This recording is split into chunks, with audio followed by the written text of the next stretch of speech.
राष्ट्रीय मूल्यवासी बहुजन कर्मचारी संघ यह संगठन खासतौर पर SC, ST, OBC और माइनॉरिटी के जो कर्मचारी है, जिन लोगों का कोई ट्रेड यूनियन नहीं है, क्योंकि देश में जितने भी राष्ट्रीय स्तर के ट्रेड यूनियन है वो सारे के सारे ब्राह्मणों के, सारे के सारे ब्राह्मण लोग ये ट्रेड यूनियन चला रहे हैं। और सरकार चाहे कांग्रेस की हो, सरकार चाहे बीजेपी की हो, वो प्राइवेटाइजेशन में ट्रेड यूनियन चलाने के बावजूद भी उनका ही समर्थन करता है। मजदूरों का समर्थन करने के बजाय, कर्मचारियों का समर्थन करने की बजाय, लेबर का समर्थन करने की बजाय, लेबर और कर्मचारियों के विरोध में जो निजीकरण की पॉलिसी है उसके विरोध में ये सारे ब्राह्मणों के ट्रेड यूनियन बीजेपी और कांग्रेस और बीजेपी का सरकार में समर्थन कर रहे। तो रियल सेंस में ट्रेड यूनियन इस देश में है ही नहीं जो इन लोगों के समर्थन में उनके हक और अधिकार के लिए काम करे। इन बातों को ध्यान में रखते हुए SC, ST, OBC और माइनॉरिटी के लोगों का एक अलग से ट्रेड यूनियन बनाया गया है। और ये जो अलग से ट्रेड यूनियन बनाया गया, ये ट्रेड यूनियन का पहला मध्य प्रदेश का स्टेट लेवल का ये सम्मेलन है। तो बहुत अच्छी बात है कि ट्रेड यूनियन का ये जो स्टेट लेवल का सम्मेलन है, इसमें सारा हॉल भरा हुआ है और शायद ऊपर में भी लोगों को बैठने के लिए जगह नहीं है, शायद इसी वजह से लोग खड़े हैं। तो हम कह सकते हैं कि ये ओवर क्राउडेड कार्यक्रम है। अब इसके लिए जो विषय चर्चा करने के लिए रखा गया है वो विषय है मध्य प्रदेश में अनुसूचित जाति जनजाति कर्मचारी अधिकारियों की पदोन्नति में आरक्षण की समस्या का समाधान उनके पर्याप्त प्रतिनिधित्व के आंकड़े इकट्ठा किए बगैर संभव नहीं है, एक चर्चा। दूसरा है रिजर्वेशन एक्ट बनाना वर्तमान समय की अनिवार्यता, एक बहस। तीसरा है OBC का क्रिमिलेयर समाप्त कर एवं पदोन्नति में आरक्षण लागू किए बगैर उनका पर्याप्त प्रतिनिधित्व मिलना संभव नहीं है, एक बहस। तो ये तीन विषय यहाँ चर्चा करने के लिए रखे गए। ये जो तीन विषय यहाँ चर्चा करने के लिए रखे गए हैं, इन तीनों विषयों के बारे में एक एक करके कुछ बातें मैं आप लोगों को समझाना चाहता हूं। सबसे पहले ये जो पदोन्नति में आरक्षण का जो निर्णय मध्य प्रदेश के हाई कोर्ट ने दिया, तो सारे मध्य प्रदेश के SC, ST कर्मचारियों के बीच में हाहाकार मचा हुआ है। अगर ऐसा सारे राज्यों के हाई कोर्ट दे दे तो मैं थोड़ा उसका अलग दृष्टि से वेलकम करना चाहूंगा, एक दूसरे दृष्टिकोण से वेलकम करना चाहूंगा। वो दृष्टिकोण ये है कि अगर SC, ST के कर्मचारी या अधिकारियों को जिनको प्रमोशन चाहिए उनको समझाने के लिए जाओ तो उनके पास समय ही नहीं है सुनने के लिए। उन लोगों के पास सुनने के लिए समय है नहीं। और अधिकारियों की SC, ST की प्रवृत्ति है वो सुनते कम है, सुनाते ज्यादा है। मैं 40 साल से मानसिक का काम कर रहा हूं तो मेरा अपना तजुर्बा है, मैं तजुर्बा आप लोगों को बता रहा हूं। तो अगर मध्य प्रदेश के हाई कोर्ट ने जो फैसला दिया, यदि उस फैसले की वजह से सारे मध्य प्रदेश में अगर हाहाकार मचा हुआ है और हर अधिकारी जो सुनने के लिए तैयार नहीं था अब वो सुनने के लिए भी तैयार है और आंदोलन करने के लिए भी तैयार है और बहुत कुछ करने के लिए तैयार है, तो एक निर्णय हाईकोर्ट के लोगों ने देने से अगर इतना सारा परिवर्तन हो रहा है तो सारे देश के हाईकोर्टों को ऐसा फैसला देना चाहिए।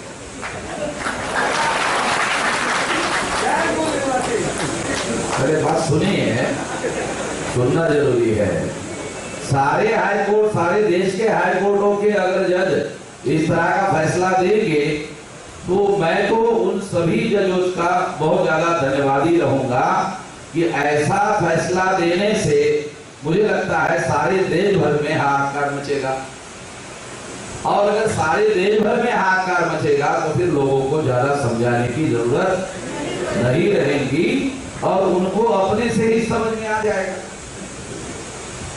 अभी तो समझाने से जिन लोगों को समझ में नहीं आता है उन लोगों को एक ही निर्णय से सबको समझ में आ जाता है और अपने आप समझ में आ जाता है। तो मैं एक अलग दृष्टिकोण से कह रहा हूं कि हाईकोर्ट ने यह निर्णय लिया, ये अच्छा काम किया। इससे हमारे अधिकारी पदाधिकारी लोग जो है वो एकदम खड़बड़ा करके जाग गए हैं। तो ये निर्णय का ही परिणाम है, बहुत अच्छा रिजल्ट आ गया कि सारे हड़बड़ा कर जाते ये जाग गए। ये जो काम हुआ वो निर्णय की वजह से हुआ, तो स्वागत तो करना चाहिए नहीं दूसरे को। तो एक दृष्टिकोण से स्वागत करने वाली बात। अब जिस जज ने ये फैसला दिया उस संबंध में कुछ जानकारी यहां हमारे सामने आई है। एक उत्तर प्रदेश का उदाहरण है। उत्तर प्रदेश के हाई कोर्ट ने जब मायावती की सरकार थी तो वो 11 में प्रमोशन दे रहे हैं और 2001 का सामाजिक न्याय समिति का रिपोर्ट उन्होंने कोर्ट में सबमिट किया। प्रमोशन 11 में दे रहे, आखिर दे रहे 2001 का सामाजिक न्याय समिति का। तो हाईकोर्ट ने सवाल उठाया कि 2001 में कितने लोग थे वो आंकड़े आप दे रहे, प्रमोशन 2011 में दे रहे, 11 का आंकड़ा चाहिए ना। मायावती मुख्यमंत्री है, अगर मायावती चाहती तो 3 दिन के अंदर सारे के सारे आंकड़े इकट्ठा होगा, हाईकोर्ट में जमा हो सकते।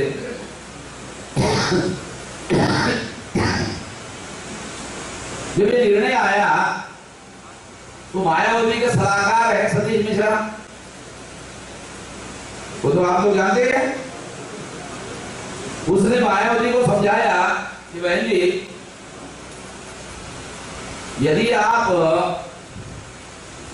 आंकड़े इकट्ठा करके हाईकोर्ट में जमा कर देते हैं तो ये अमल करने के लिए तो हाईकोर्ट ने ऑर्डर किया ही है, आंकड़े जमा करो, रिजर्वेशन प्रमोशन देने के लिए राज्य सरकार को कोई रोक नहीं। उन्होंने निर्णय दिया कि रिजर्वेशन प्रमोशन देने के लिए राज्य को कोई प्रतिबंध नहीं है, आंकड़े जमा करो और दे दो। ये निर्णय है हाईकोर्ट का।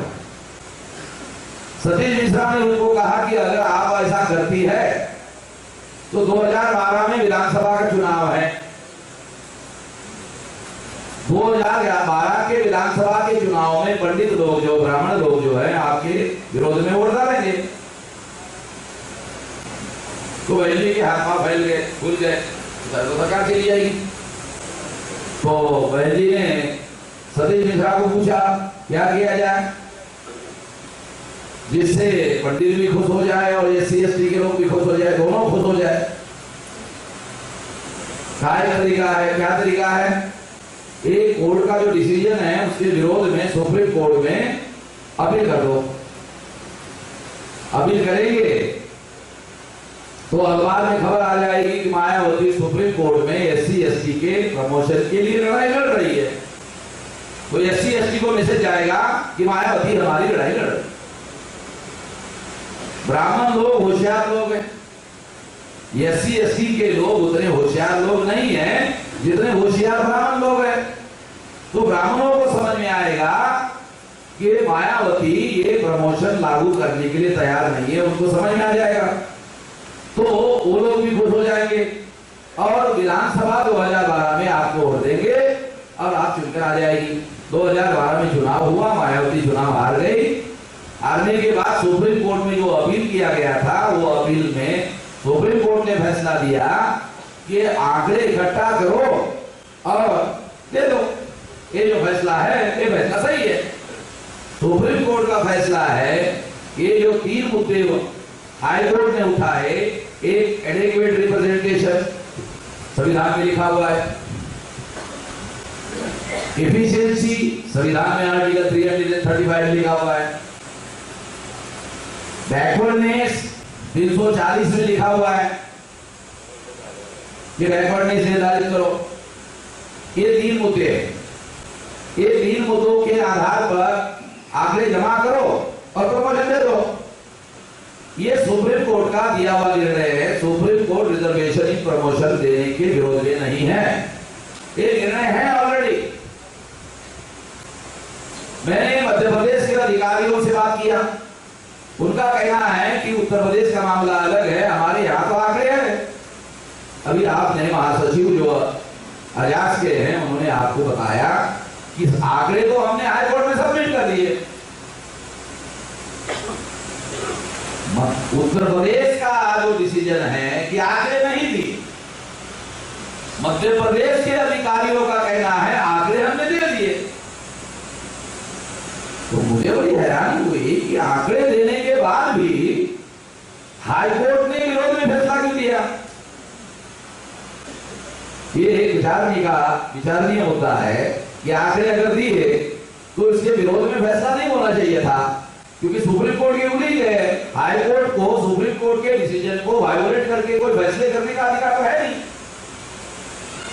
अगर सुप्रीम कोर्ट के निर्णयों को वायोलेट करके अगर हाई कोर्ट का जज फैसले देता है, तो ऐसे सिचुएशन में जैसे हमारे आजाद के महासचिव ने कहा कि जज के या जुडिशरी के विरोध में हम कुछ बोल नहीं सकते हैं, अब वो कर्मचारी है वो तो नहीं बोल सकते, मगर मैं तो बोल सकता हूँ कि ऐसे जजेस के पिछवाड़े पर लात मार डालिए, मैं बोल सकता।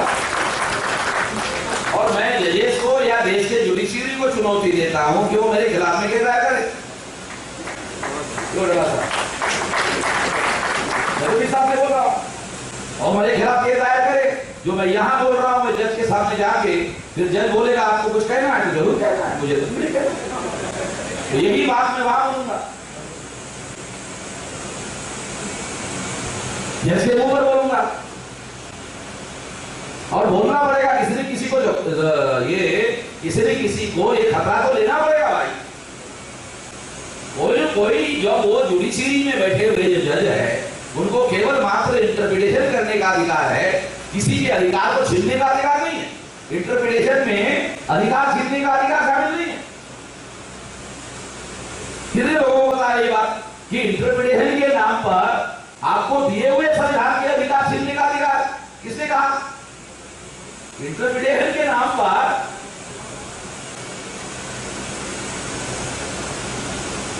मैं आप लोगों को ये जो जज, अभी ये भी मुझे पता चला कि उस जज का प्रमोशन भी हो गया। मुझे वो आंकड़े दे दो, मैं उस जज के खिलाफ में लिखता हूं सुप्रीम कोर्ट के जज, जिससे पिछवाड़ी लात था, राष्ट्रपति को और गवर्नर को लिखता हूं, ये आंकड़े मुझे दे दो कि इस जज को ये जज कहता है। ये आंकड़े देखता भी नहीं, अंधा भी है।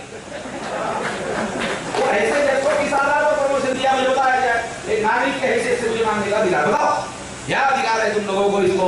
और तुम बोलते हो कि हमारा कॉलेजियम है। अरे कॉलेजियम के लोग इस बात को देखे तो ये अंधे को तुमने सुप्रीम कोर्ट का जज क्यों बनाया? वो आंकड़े सबमिट करने के बाद भी नहीं देखा है, क्यों नहीं देख रहा? और देख नहीं रहा है, चलो वो नहीं देख रहा है, तुम कॉलेजियम ने उसको सुप्रीम कोर्ट का जज क्यों बना रहे हो? तुम तो देखो। ये किसी ने किसी को बोलना होगा। मैंने हमारे वरिष्ठ अधिकारी जो अजाक्स के हैं उनको कहा कि मुझे आप लोग कर्मचारी हो तो थोड़ा बहुत आप लोगों को डर भी होता है, क्योंकि आपको नौकरी करनी है आखिरकार। हाँ, मुझे कौन सी नौकरी करनी है? मैं तो इसीलिए तो मैंने नौकरी छोड़ दी। मैं भी नौकरी का मैंने कहा सारी तो नौकरी रही, मेरी तो गुलामी हो गई। मैं तो नौकरी करने के लिए आया था, मगर यहाँ तो गुलामी चल रही, तो गुलामी तो नहीं करना चाहता मैं। तो मैंने 86 में इस्तीफा दिया, बहुत लंबे साल की बात है, 40 साल 86 यानी 2000 तक 14 साल और 16, 30 साल हो गया। 30 साल पहले इस्तीफा दिया। तो इस तरह से ये जो उदाहरण मैं आप लोगों को बता रहा हूं, ये उदाहरण हम लोगों को समझना बहुत जरूरी है। तो मैं, हमारे साथी मुझे आंकड़े देंगे ऐसी उम्मीद करता हूं। वो आंकड़े अगर मुझे मिल जाते हैं तो मैं ज्यादा से ज्यादा 72 घंटे में राष्ट्रपति को देखूं। मैं पटना के हाईकोर्ट के विरोध में, जो रेड्डी चीफ जस्टिस था, वो भी सुप्रीम कोर्ट में जाने वाला था, उसके खिलाफ मैंने लिखा और वो रिटायर्ड हो गया, उसका प्रमोशन नहीं। मैंने दिल्ली के तिवारी नाम का ब्राह्मण था, उसके खिलाफ में लिखा, वो उसको सस्पेंड हो गया और कुछ दिन के बाद मर गया। अगर वो मरा नहीं होता तो मैं उसके पीछे छोड़ता नहीं, उसका पीछे लगा। मैंने औरंगाबाद के एक जज के विरोध में लिख के भेजा था, उसका भी बुरा हाल हुआ। मैं आपको एक बात बता, क्योंकि आप लोगों को एक मिसअंडरस्टैंडिंग है कि हाईकोर्ट और सुप्रीम कोर्ट के जज खुदा होते हैं, ऐसा आप लोगों का मिसअंडरस्टैंडिंग है। मैं आप लोगों को यह बताना चाहता हूं कि जजेस खुदा नहीं होते हैं। जजेस को ब्रह्मांडीय अधिकार नहीं दिया है, भारत के संविधान ने अधिकार दिया है। जब आप राष्ट्रपति के विरोध में केस दायर कर सकते हो तो जज पर क्यों नहीं कर सकते?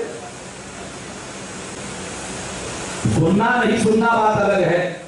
जज के खिलाफ भी केस दायर कर सकते हो, केस दायर करने का तरीका अलग है, मगर केस दायर कर सकते हो। अगर उसके खिलाफ में आप कंप्लेन करते हो और कुछ परसेंटेज मेंबर पार्लियामेंट अगर साइन करता है तो उसकी इंक्वायरी शुरू हो जाए। महाअभियोग का प्रावधान है, तो हम लोग उसके खिलाफ लिखे। और SC ST के 131 मेंबर पार्लियामेंट है, केवल 50 लोगों के साइन की जरूरत है। SC ST के मेंबर पार्लियामेंट के पास जाए और इस जज के विरोध में इंक्वायरी कमीशन बिठाया जाए और साइन करने के लिए लिखा जाए। जो SC ST कमीशन का, SC ST का मेंबर पार्लियामेंट साइन नहीं करेगा, उसको बोलने अगली बार तुमको चुनाव नहीं लड़ना है क्या? क्षेत्र में घूमना नहीं है तुमको? क्षेत्र में SC ST के वोट नहीं चाहिए तुमको? अगर नहीं चाहिए तो साइन मत करना, अगर चाहिए तो साइन करना होगा। नहीं तो हम एक मोर्चा जो है जैसे दिल्ली में खोल रहे हैं, वैसा मोर्चा तुम्हारे चुनाव क्षेत्र में भी खोल रहे हैं। अब आप मध्य प्रदेश में अगर आप लाख 2 लाख लोग इकट्ठा कर रहे हो, तो SC ST के जो MLA है, SC ST के जो MP है, अगर इनके खिलाफ परमानेंट मोर्चा खोल दो तो आपकी सारी समस्या का समाधान हो जाएगा। क्यों आप बोलेंगे क्यों? क्योंकि आपका रिप्रेजेंटेटिव नहीं है पार्लियामेंट में, विधानसभा में। अगर वो आवाज उठा दे तो आपका ये समस्या नहीं होगा। 76 MP नरेंद्र मोदी के बीजेपी में SC ST के है, कितने लोगों को बताया? 76 SC और ST के MP है। 283 में 76 माइनस करो, कितना रहेगा? 207 या 208। सरकार चलेगी के बाद साथ गिर जाएगी कि नहीं गिर जाएगी? ये जो बड़ी बड़ी डिग्री हाथता है अमेरिका में जाकर, इधर उधर जाकर हवा में मारेगा और पीछे से हवा निकलेगी उसकी, हमने इधर छोड़ो। मैं आपको बात समझाने के लिए बता रहा हूं। जो MP हमारे सुन नहीं रहे हैं, उसके चुनाव क्षेत्र में मोर्चा खोल दो। उसको लगेगा तो साहब मुझे अभी आज की खबर, ये धार या किसी इलाके के 25-30 हजार लोग आदिवासी इकट्ठा हुए, एक आदिवासी बीजेपी का MLA मंच पर चढ़ गया और बीजेपी के समर्थन में बोलने लगा। लोग खड़े हो गए, चुपचाप जाके बैठ गया, जा भी नहीं सकता, चुपचाप बैठ गया। क्यों? चुनाव क्षेत्र में अगर इन लोगों का अपमान करके जाऊंगा, 30-40 हजार लोगों का, ये तो घेरेंगे मुझे चुनाव क्षेत्र में। वो डर तो हर एक को होता है, MLA को डर होता है, MP को डर होता है, जज को डर होता है। जो लोग ऐसा समझते हैं कि सुप्रीम कोर्ट और हाई कोर्ट की जो जज है वो खुदा होते हैं, गलत बात है। वो संविधान के अधीन है, संविधान के दायरे के अधीन है। वो ब्रह्मा नहीं है, ब्रह्मा ने उनको अधिकार दिया। ये ब्रह्मा ने अधिकार नहीं दिया, ये बाबा साहब आम्बेडकर ने संविधान में लिखकर अधिकार दिया। ये जो है संविधान के अधीन है। ये खुदा नहीं है, ब्रह्मा नहीं है, मगर हमारे सारे कर्मचारियों का ये ओपिनियन बना हुआ है, इसके खिलाफ तो बोल नहीं सकते। अरे क्यों नहीं बोल सकते? चलो ठीक है, तुम नहीं बोल सकते तो मेरे को तो ठेका दे दो। मेरे को ठेका भी नहीं देते, तुम बोलते भी नहीं हो और मेरे को ठेका भी नहीं देते। अरे कम से कम दो में से एक को काम करो। जब मैं तुम्हारे लिए जेल में जाने के लिए तैयार हूं तो कम से कम ऐसे बंदे को तो ठेका दे दो। 70 में ठेका देना चाहिए ना। साथियों, ये जो सुप्रीम कोर्ट का डिसीजन है, अगर ये सुप्रीम कोर्ट का डिसीजन है और इस डिसीजन के विरोध में आप सुप्रीम कोर्ट में जाना चाहते हो, डिसीजन पहले से ही है, सुप्रीम कोर्ट का डिसीजन पहले से ही है और आप ये दोबारा से कोर्ट में जाना चाहते हो और मान लो आप गए, क्या होगा? क्या मध्य प्रदेश के सरकार को मालूम नहीं कि सुप्रीम कोर्ट का डिसीजन है? क्या उनके पास एडवोकेट जनरल की पोस्ट नहीं है? क्या मुख्यमंत्री को सलाह देने के लिए मध्य प्रदेश का सबसे बड़ा वकील वो सरकार के पास नहीं है? वो कहता है एडवोकेट जनरल होता है उनके पास में, महाधिवक्ता होता है जो उनको सलाह देने के लिए काम करता है, विधि विभाग होता है, लॉ मिनिस्ट्री होती है, राज्य में भी होती है, सेंटर में भी होती है। तो ऐसा मत समझो कि शिवराज सिंह को जानकारी नहीं है, सब जानकारी है। फिर आप बोलेंगे अगर सब जानकारी है तो शिवराज सिंह जो है सुप्रीम कोर्ट का डिसीजन है तो सुप्रीम कोर्ट के नाम पर अमल करने का काम क्यों नहीं कर रहा है? कर सकता है। हाई कोर्ट के ऊपर है सुप्रीम कोर्ट, सुप्रीम कोर्ट के डिसीजन का आधार बनाकर शिवराज सिंह अमल कर सकता है। जो पावर है, संवैधानिक पावर है, वो कर सकता है, वो करना नहीं चाहता। ये है असली बात, ये है वो करना चाहता नहीं है।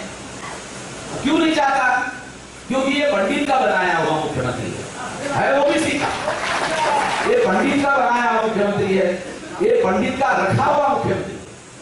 और थोड़ा सा क्लियर कर देना, रखा हुआ समझो, मैं देहाती आदमी हूँ, इसकी देहाती भाषा है। ये रखा हुआ मुख्यमंत्री है। अरे ब्राह्मण लोग रखा हुआ प्रधानमंत्री बना सकते तो मुख्यमंत्री नहीं बना सकते?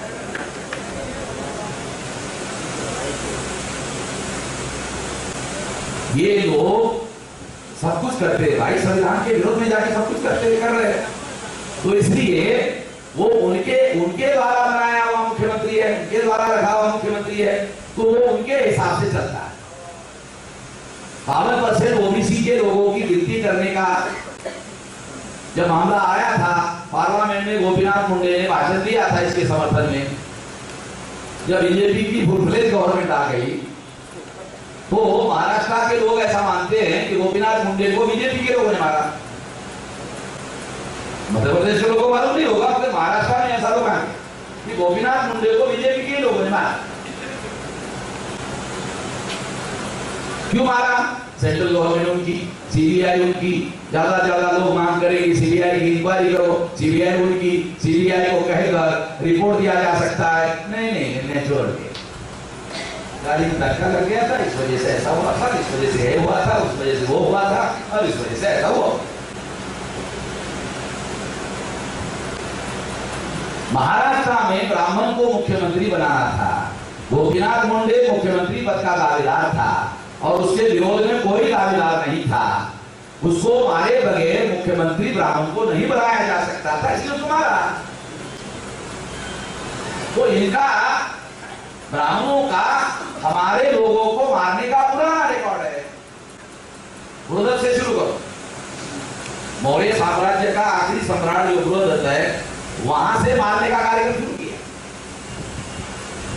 बृहदत्त जो मौर्य का आखिरी सम्राट था, वहां से मारना शुरू किया, तो मारने का कार्यक्रम जारी है इनका। कितने सारे लोगों को मारा, शिवाजी को मारा, संभाजी को मारा और देश भर में कितने सारे लोगों को मारा, बहुत सारे संतों को मारा। जो भी इनकी व्यवस्था में अवरोध खड़ा करता है सबको मारते हैं। मैं तो ये बात आप लोग बोल रहे हैं कि ये तो हॉल के अंदर आप बोल रहे हो, यही तो मैं मैदान में बोल रहा हूँ और यही कहता हूँ कि मेरे खिलाफ केस दायर करो। मेरा कहता है कि मैं ये कह रहा हूँ मेरे खिलाफ केस दायर करो, उनको मालूम है कि ये डॉक्यूमेंट पहले इकट्ठा करता है, दस्तावेज पहले इकट्ठा करता है और बाद में मंच पे बोलता है। तो कल हाईकोर्ट में अगर मामला गया तो ये जज के ऊपर दस्तावेज फेंक के मारेगा तो क्या होगा?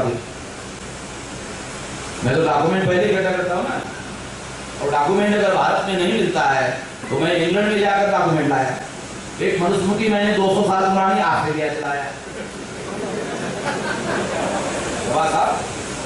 200 साल पुरानी मनुस्मृति लाया। क्यों? आजकल जो नई नई मनुस्मृति है उसकी अपनी से चेंज कर रहे। मैंने ओरिजिनल लाया, कुछ जो बाबा साहब अम्बेडकर रेफर करते वो मैं ऑस्ट्रेलिया से 200 साल पुरानी मनुस्मृति लाया। तो उनको मालूम है कि अंग्रेजों ने सारे डॉक्यूमेंट ब्राह्मणों के लेके गए हुए। वो ये जानते थे कि अंग्रेज आने तक महाभारत लिखना जारी था। आप सुनकर हैरान हो जाओगे कि अंग्रेज जब आए तो महाभारत लिखना जारी था। अंग्रेजों ने ब्राह्मणों को कहा, अरे बन जाओ, ले लो पैसा, अब जितनी भी महाभारत की कॉपियां हैं वो सब इकट्ठा करके एक प्रमाणित महाकाव्य बनाओ, महाभारत की कॉपी अब लिखना बन जाओ। अंग्रेजों ने बन जाओ। भांडारकर को इसकी जिम्मेदारी लगाई। उनका जो ब्राह्मण था भांडारकर, पंडित था, विद्वान था, उसको पैसे देकर उसको इस काम के लिए लगाया कि एक प्रमाणित महाभारत की कॉपी तैयार करो और तुम खुद ही करो। तुम ब्राह्मण इकट्ठा करो और ब्राह्मण विद्वान इकट्ठा करके ये पैसा हम दे रहे हैं, मगर इसको लिखना बंद करो भाई, हम आए क्योंकि महाभारत लिखना चाहिए, लिख लो। और फिर कहते हुए क्या है, हमारे सामने लिखना जारी है और फिर भी कहते क्या अंग्रेजों ने बंद करवाया। भांडारकर को जिम्मेदारी देकर काल्पनिक नहीं कह रहा हूं, मेरे पास डॉक्यूमेंट्री एविडेंस है, इसके आधार पर बोल रहा हूं।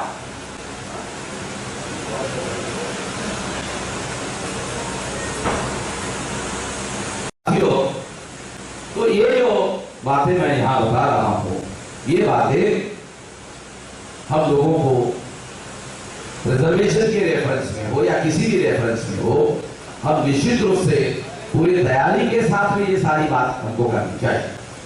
जहां तक पर्याप्त प्रतिनिधित्व का मामला है, इस देश में पर्याप्त प्रतिनिधित्व हमारे लोगों को मिला हुआ नहीं। ये प्रतिनिधित्व का मामला है।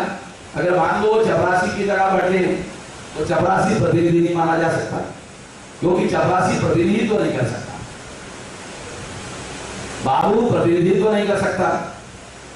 प्रतिनिधित्व का अधिकार रिजर्वेशन है, ऐसा बाबा साहब अम्बेडकर ने क्यों कहा? अब आप बोलेंगे कि आप अपनी से मन से कह रहे हो, चलो मैं संविधान पढ़ के सुनाता हूं। ये भारत का संविधान तो लिखा हुआ पढ़ के सुना देता हूं, ताकि आपको पता चले कि ऐसा नहीं होना चाहिए कि मैं अपनी कोई बात आपको कह रहा हूं। ये 16(4) आर्टिकल 16(4) फंडामेंटल राइट है। 16(4) में लिखा हुआ है, क्या लिखा हुआ है आप पढ़ के सुना। Nothing in this article shall prevent the state from making any provision for the reservation of appointment or post in favor of any backward class of citizen which, in the opinion of the state, is not adequately represented in the services under the state. यानी इनको इसका हिंदी अनुवाद पढ़ के सुना देता हूँ। इस अनुच्छेद की कोई बात राज्य को पिछड़े हुए नागरिकों के किसी वर्ग के पक्ष में जिनका प्रतिनिधित्व राज्य की राय में राज्य के अधीन सेवाओं में पर्याप्त नहीं है, नियुक्तियों या पदों के आरक्षण के लिए उपबंध करने से निवारित नहीं करेगी। राज्य सरकार को ऐसा करने का अधिकार होगा। ये तो रिप्रेजेंटेशन है। अब कितने लोगों को रिप्रेजेंटेशन और रिजर्वेशन के अंदर अंतर क्या है, फर्क क्या है, वो फर्क समझ में नहीं आता। रिजर्वेशन शब्द का क्या अर्थ है? रिजर्वेशन शब्द का अर्थ है कोटा। 15% reservation, 7.5% reservation, 27% reservation. तो रिजर्वेशन जो शब्द है ये कोटा को इंडिकेट करने वाला शब्द। मैं खास बात आपको समझा रहा हूं, क्योंकि बातें हमारे लोगों को समझना जरूरी है, पढ़े लिखे लोग यहाँ। तो रिजर्वेशन जो शब्द है ये कोटा को इंडिकेट करता है। ये 15% है, 7.5% है, 27% है, इसके लिए रिजर्वेशन शब्द। रिजर्वेशन क्यों? ये दूसरा सवाल, रिजर्वेशन क्यों? रिप्रेजेंटेशन। रिजर्वेशन क्यों? तो रिप्रेजेंटेशन के लिए। अच्छा, रिप्रेजेंटेशन क्यों? आखिरी बात, रिप्रेजेंटेशन क्यों? क्योंकि कोई भी डेमोक्रेसी विदाउट रिप्रेजेंटेशन हो ही नहीं सकती। अगर ब्राह्मण, अगर नेहरू,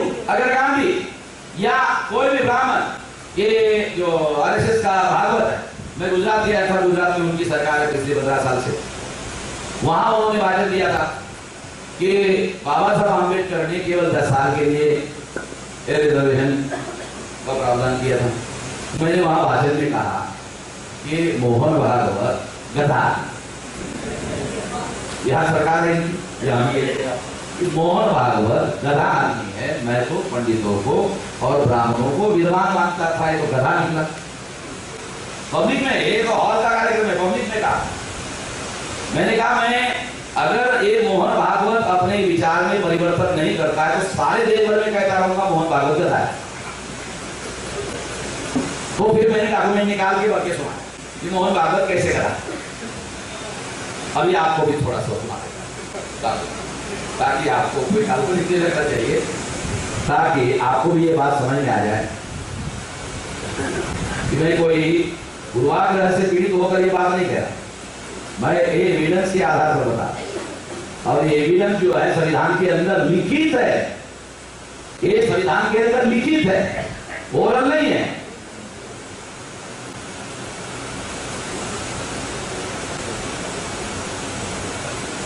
तीन 330 और 332 में एमएलए और एमपी के लिए पॉलिटिकल रिजर्वेशन है।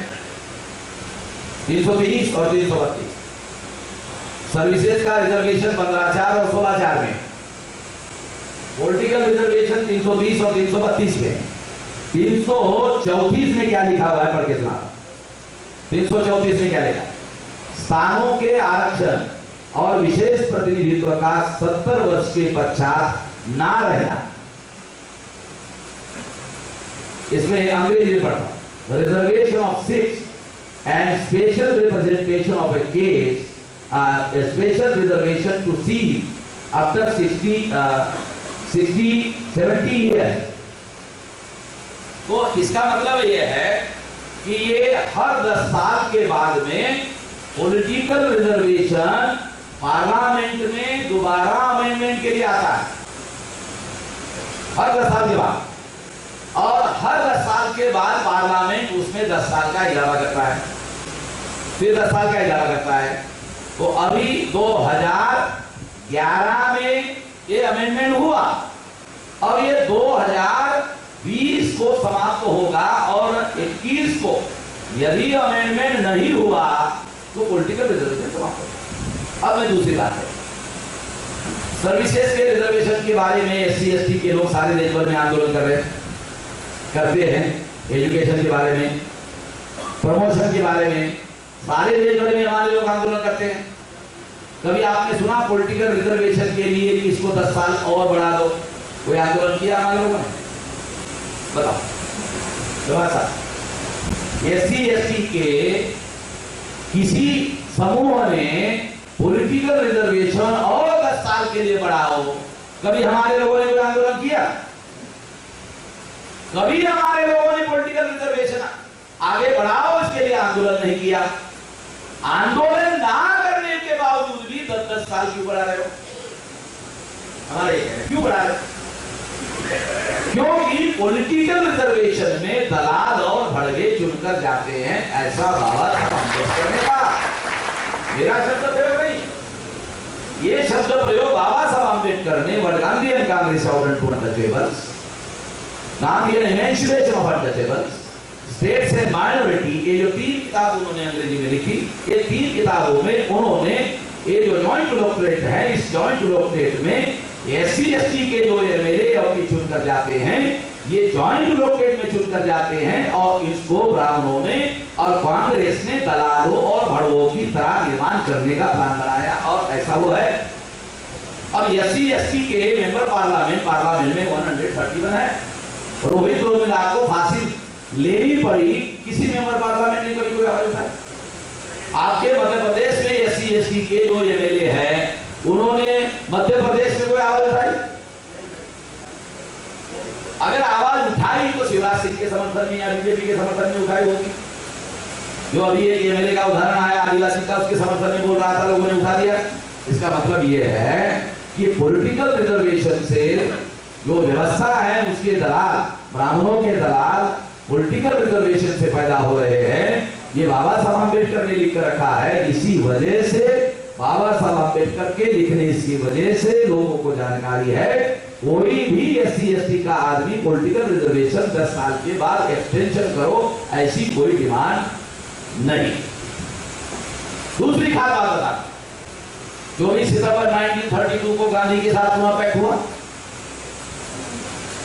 गांधी के साथ पुनः पैक्ट हुआ, और उस पर साइन किसने किया? मदन मोहन मालवीय। मदन मोहन मालवीय को भारत रत्न का खिताब किसने दिया? मोहन भागवत के रिकमेंडेशन से नरेंद्र मोदी ने दिया। बस की बात है। वो मदन मोहन मालवीय जो वाराणसी का ब्राह्मण था, उसने पूरा पैक्ट पर साइन किया। क्या है उसमें लिखा हुआ कि यदि ये पुनः पैक्ट का पॉलिटिकल रिजर्वेशन अगर दूसरे 10 साल के बाद एक्सटेंशन करना है तो म्यूचुअल एग्रीमेंट से एक्सटेंशन किया जा सकता है। अंग्रेजी शब्द बाबा साहब अम्बेडकर का है, एक ड्राफ्ट बाबा साहब अम्बेडकर ने लिखा पुनः पैक्ट का। पुनः पैक्ट का ओरिजिनल ड्राफ्ट मेरे पास में, उसमें लिखा म्यूचुअल एग्रीमेंट से ये पॉलिटिकल रिजर्वेशन एक्सटेंशन किया जा सकता है। पार्लियामेंट में जब ये बिल पास होता है पॉलिटिकल रिजर्वेशन का, तो क्या किसी शेड्यूल कास्ट और शेड्यूल ट्राइब का उसमें एग्रीमेंट पर साइन लिया जाता है? बहुत खास बात है। पुनः पैक्ट पर तो बाबा साहब अम्बेडकर का साइन है, मगर पार्लियामेंट में जब ये बिल पास होता है और पुनः पैक्ट के अंदर लिखा हुआ है म्यूचुअल एग्रीमेंट से ये एक्सटेंशन किया जा सकता है, तो ब्राह्मणों के पार्टी के लोग उस बिल को पास करते हैं, SC/ST के जो हमारे लोग हैं उनका कोई साइन है? इसलिए मैंने कहा मोहन भागवत गधा, तुम्हारे ही लोग हमारे लोगों के सहमति के बगैर 70 साल तक इसको एक्सटेंशन कर रहे, तुम्हारे लोग कर रहे। अगर उस समय मदन मोहन मालवीय और बाबा साहब अम्बेडकर दोनों ने साइन किया, और अगर मान लो आज साइन करने का मामला खड़ा हो गया, मान लो खड़ा हो गया, म्यूचुअल एग्रीमेंट लिखित है, और लिखित में अगर साइन करने का मामला हुआ, तो मोहन भागवत को उधर मदन मोहन के साइड में खड़ा रहना होगा, और इधर के साइड में मैं हूं। मेरे मुकाबले का कोई आदमी और मुझे बताओ, दोनों चीजें कह रहा, या तो मेरे मुकाबले का सर्वे करो, ओपिनियन पोल निकालो। मैं कह रहा हूं इसलिए मत करो, ओपिनियन पोल निकालो। उदित राज जो अभी बीजेपी में चला गया, उसने अपने से ये ओपिनियन पोल निकाला था, हमने नहीं निकाला, उसने निकाला। और उसमें उसने क्या कहा कि 10 लोग जो है ऑल इंडिया में शेड्यूल कास्ट के बड़े नेता है, पहले नंबर में उदित राज, दूसरे नंबर में वामन नेता। अब वो बीजेपी के अंदर चला गया, वो तो जीरो हो गया। समंदर में जो आदमी चला जाता है, समंदर में बूंद डाल, उनका कोई वजूद रहता है? अब बीजेपी समंदर है, समंदर में उदित राज शामिल हो गया, अब डुबकी मारेगा, कुछ भी करेगा, उसका कुछ होगा? उसकी आवाज का कुछ है? कोई बोल रहा है उसको, दिख रहा है उसको? समाज ने उसको पूछ लगाया था, तो बीजेपी ने पूछा, अब बीजेपी के अंदर चला गया, बीजेपी पूछी थी। रोहिणी में उदित राज ने कार्यक्रम रखा, एक RSS का कार्यकर्ता है, वो बोल रहा, माइक पर बोल रहा है, 15 मिनट, 20 मिनट, आधा घंटा, पौन घंटा हो गया। उदित राज ने उसको चिट्ठी दिया कि पंडित जी अब आप कंट्रोल करें। तो पंडित जी ने भाषण करना छोड़कर उसको कहा, उदित राज तेरे को मेंबर पार्लियामेंट किसने बनाया? करे हम लोगों ने बनाया ना, तेरे चुनाव क्षेत्र में हम लोग प्रचार कर रहे थे, तेरे से चाय किया क्या? मैंने आधा नहीं किया ना। फिर मेरे को जितना बोलना है बोलूंगा, तू मुझे रोकने वाला कौन होता है?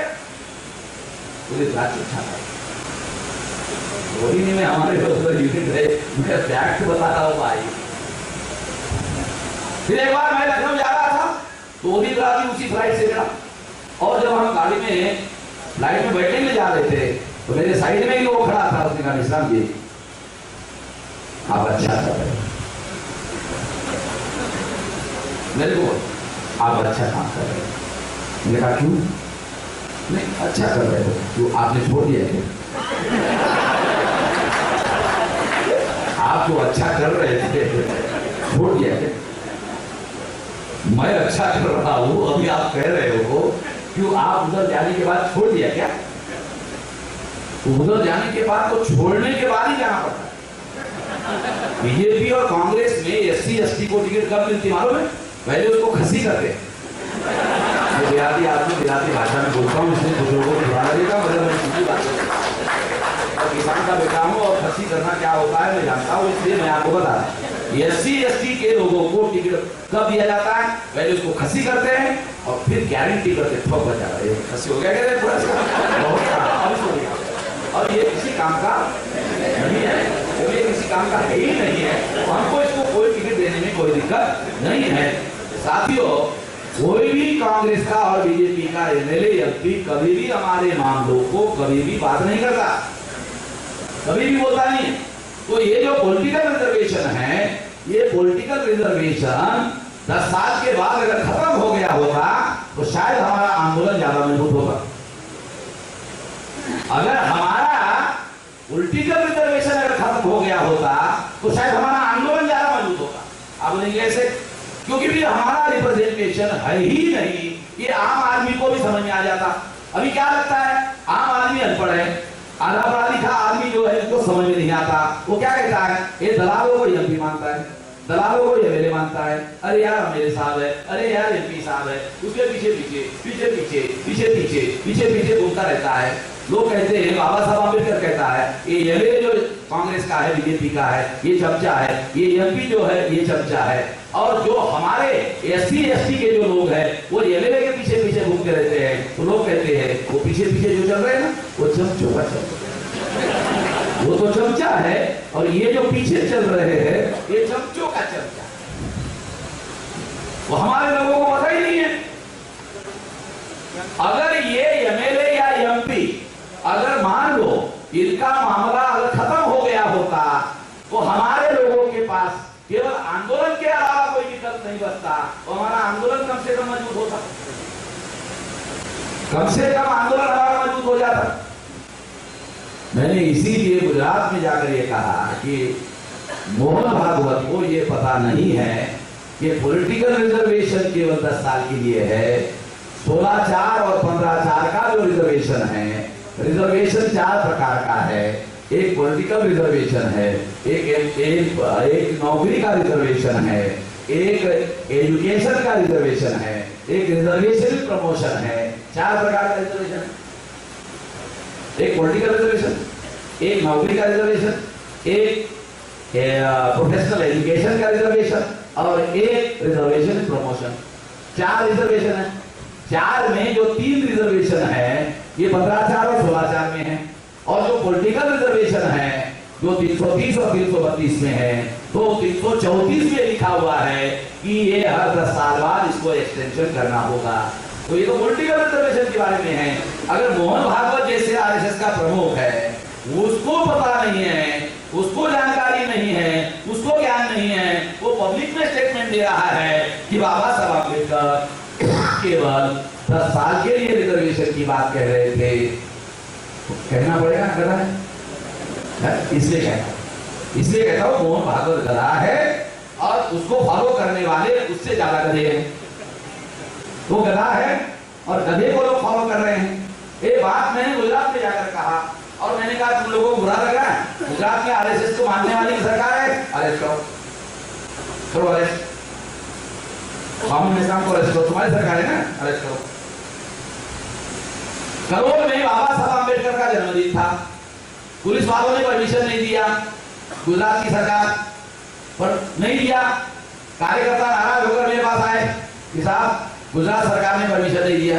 अच्छा नहीं दिया, वे नहीं दिया, चलो ठीक है, नहीं दिया फिर दिक्कत है, चलो देखते रहो जरूरत कितनी है। गुजरात सरकार की जरूरत है, गुजरात सरकार ने मुझे बाबा साहब अम्बेडकर का जन्मदिन मनाने के लिए अनुमति नहीं दी, चलो देखता हूं आज में गुजरात सरकार की जरूरत कितनी। बगैर परमिशन के गया, 5-7 हजार लोग थे और पुलिस लोग खड़े थे और उसके सामने बाबा साहब अम्बेडकर का जन्मदिन हम लोगों ने मनाया, शांतिपूर्ण हम लोग मनाया। मनाकर चले गए और वो लोग भी चले गए। फिर मैं वहां सीधा अहमदाबाद से फ्लाइट पकड़ा और सीधा बिहार गया। बिहार में चुनाव चल रहा था विधानसभा का, और वहां जाके टीवी में बयान दिया बीजेपी को हराओ, बीजेपी को हराओ, ये बाबा साहब अम्बेडकर का जन्मदिन भी गुजरात में मना नहीं दे रहे हैं, हराओ।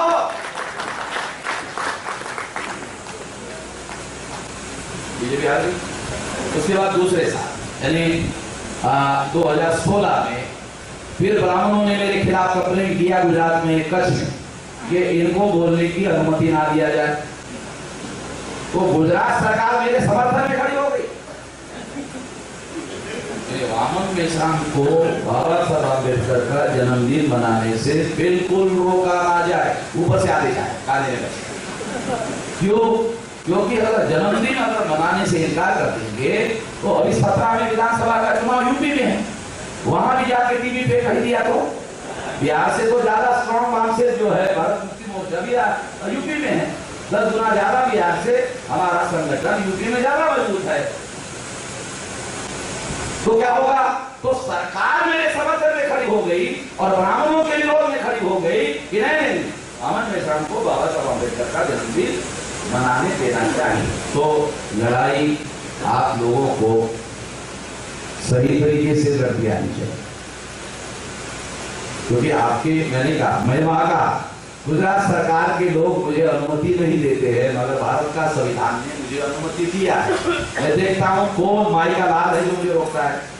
आर्टिकल 19 में मेरा मौलिक अधिकार है संगठन बनाने का, चलाने का, सम्मेलन लेने का, निरायुध सम्मेलन लेने का, बगैर शस्त्र के सम्मेलन लेने का मेरा मौलिक अधिकार है। मैं देखता हूं किसकी जरूरत है वो मेरा कार्यक्रम रोके। अनाड़ी लोगों को तो तुम रोक लोगे, मैं तो जानता हूं ये मेरा मौलिक अधिकार है, और मौलिक अधिकार रोकने का सुप्रीम कोर्ट के पास पावर नहीं है। मौलिक अधिकार रोकने का सुप्रीम कोर्ट के पास पावर नहीं है, बल्कि सुप्रीम कोर्ट के पास आर्टिकल 32 में आपके मौलिक अधिकार का प्रोटेक्शन करने के लिए अधिकार संविधान में दिया हुआ है कि नागरिकों के मौलिक अधिकार की रक्षा करने के लिए सुप्रीम कोर्ट ऑर्डर इश्यू कर सकता है। ये तो है, मेरे फेवर में निर्णय देने का अधिकार तो है उसके बाद, मगर मौलिक अधिकार रोकने का किसी सरकार के पास में कोई अधिकार नहीं है। 144 कलम अगर लागू है तो भी मौलिक अधिकार रोकने का अधिकार भी सुप्रीम कोर्ट का ऑर्डर है। मैं तो जब परमिशन मांगता हूं तो सुप्रीम कोर्ट के ऑर्डर की कॉपी भी जोड़ देता और उसमें ये भी लिख देता हूं, ये अंग्रेजी में है, आपको अंग्रेजी का ज्ञान अगर ना हो तो मैं हिंदी की कॉपी भी जोड़ रहा। राष्ट्रीय का इंस्पेक्टर होता है तो ज्यादा अकल तो होती नहीं।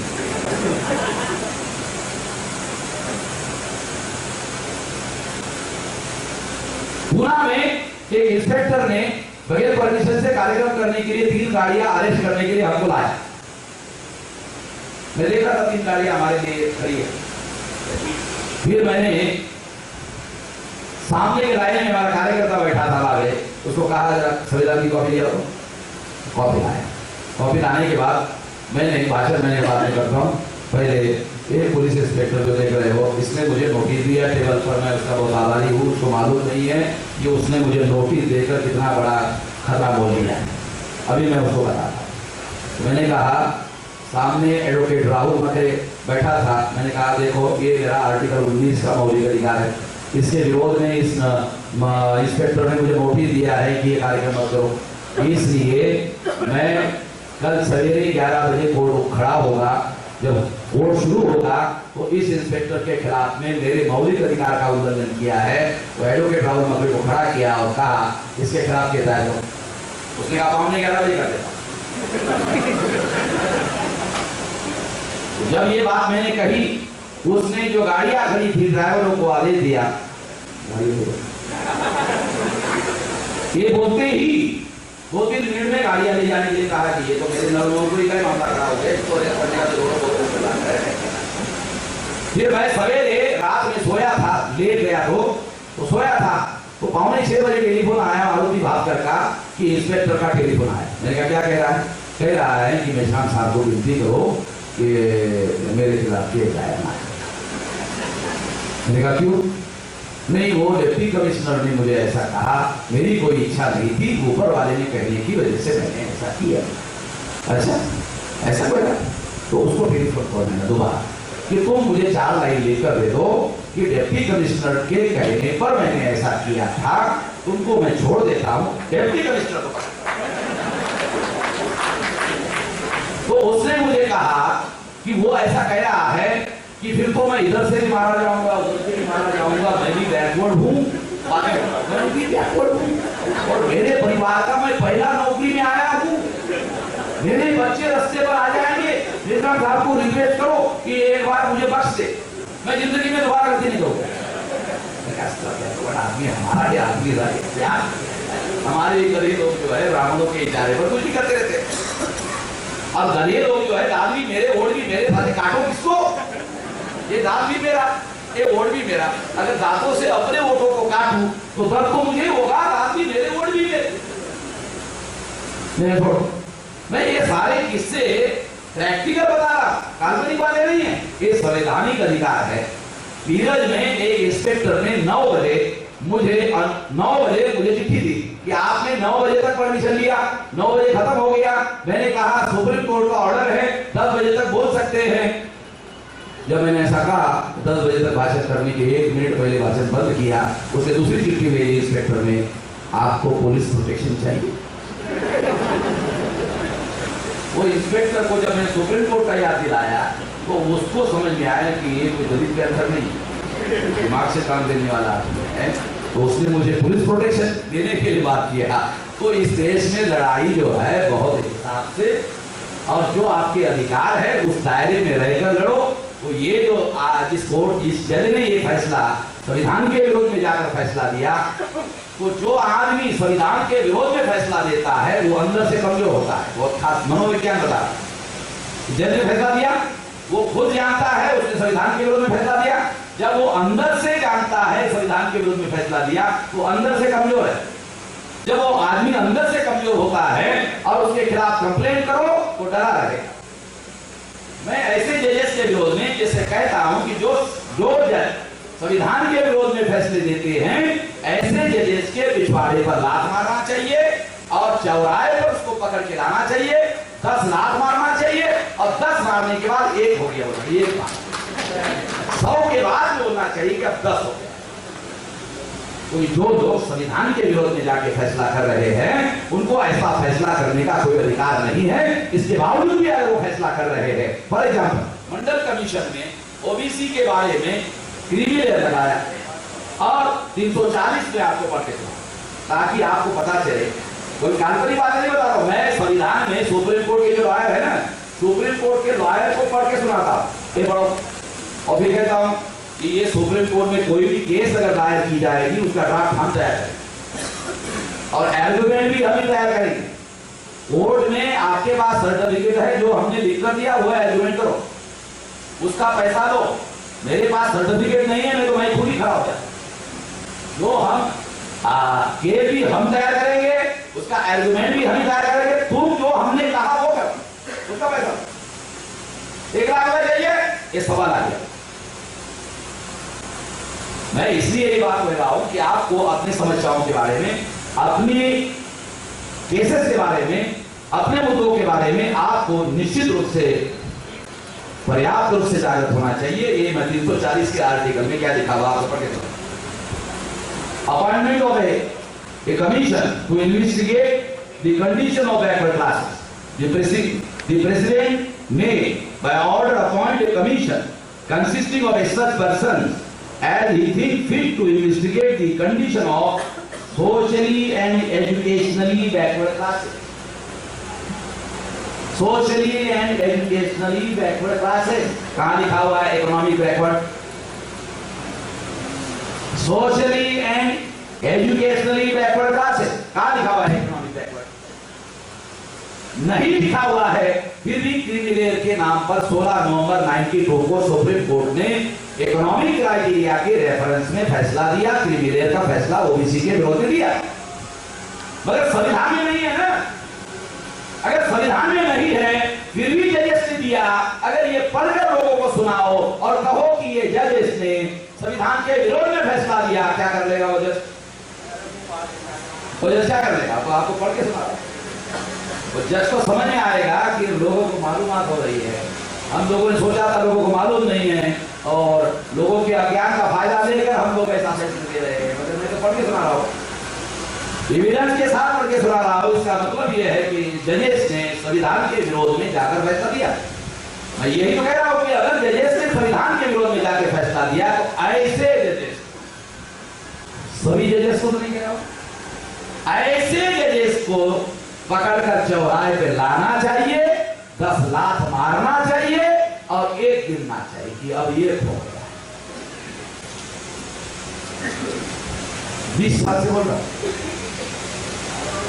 सुप्रीम कोर्ट के पास इतना पावर है कि कोई पुलिस स्टेशन में एफआईआर नोट करने की जरूरत नहीं। एक्स्ट्राऑर्डिनरी पावर है हाई कोर्ट सुप्रीम कोर्ट का।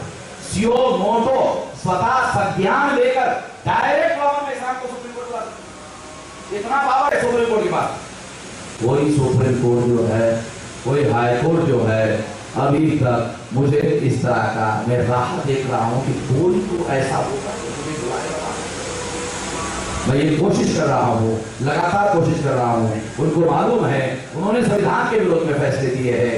संविधान के विरोध में फैसले देने की वजह से वो मुझे नहीं बुला सकते हैं, क्योंकि एक वकील सुप्रीम कोर्ट में है, डॉक्टर के चौहान, उसने मुझे कहा मिश्रा जी आपको ऐसा नहीं कहना चाहिए। मैंने कहा क्यों नहीं कहना चाहिए?